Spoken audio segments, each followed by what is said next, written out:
Druhý diel. Tak, dobre, skončili sme pri tom vozíku. Dora sa nám ide predstaviť. Áno, tak. No, dievčatá, tak sa vám ide predstaviť. Ja vás nechám o samote, aby ste sa spriatelili.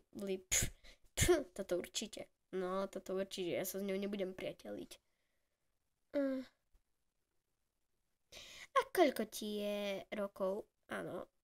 15. Máte s tým nejaký problém? Áno, máme. My máme 18, tebou nebudeme vychádzať. Áno, nebudeme. Čo? Áno, a ja som sa tešila. No, tak tu máš smolu. A padaj do... OK. Au.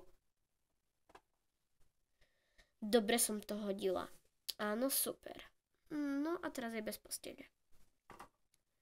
Čo sa jej stalo, že nemá posteľ? Hodila si ju z okna. Áno. Čo? Oni mi odkopli posteľ, budem musieť spať tu. To sa nič nedieje, že ste ju odkopli, kúpim jej novú. Ale nám lepšiu, áno. Samozrejme, že vám lepšiu. Tak to je super, áno. No tak ja idem do mojej ďalšej postele a ja. Oni sú také zlatíčka. Tak poď dolu.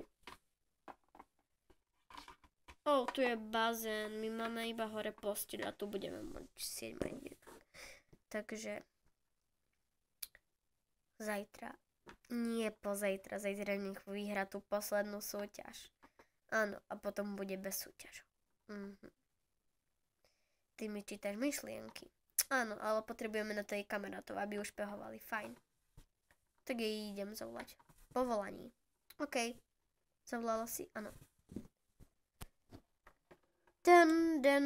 Mami, idem otvoriť.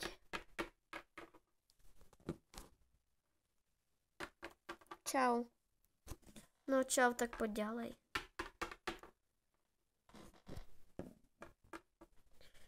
OK. Máte to tu veľmi pekné, však sme z bohatej rodiny, áno. Akurát troška malé. No. Tak. Len čo ste potrebovali? No, vieš, my máme mladšiu sestru. Áno. Ktorú chceme, aby bola na vozíku. Áno, pomôžeš nám s tým? Samozrejme, že áno. Však vy nemáte tie bomby? Nie. Tak ja vám ich dám. Pokračovanie na budúce.